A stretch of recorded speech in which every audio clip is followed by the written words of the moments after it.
বাবা, আসরের আজান দিয়েছে, মসজিদে পড়ে ফেলবেন? না ভাই, আপনিই পড়েন, আমি বাসা যাই পড়ব। বাসায় গিয়ে এই ট্যাক্সি যাবা? কোথায় যাবেন মামা? এই তো পান্থপথ। হ্যাঁ যাবো, মিটার থেকে 20 টাকা বাড়ায় দিন। হ্যাঁ হ্যাঁ, চলো চলো।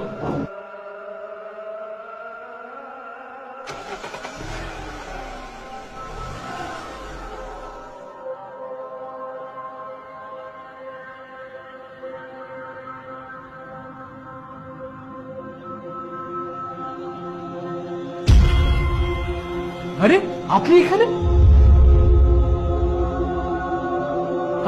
আপনি না নামাজ পড়তে গেলেন? নামাজের তো আর এখন সময় নেই। মানে আপনি কে? আপনি আপনি আপনি এখানে কিভাবে এলেন? কার সাথে কথা বলেন মামা? Taxi, brake break!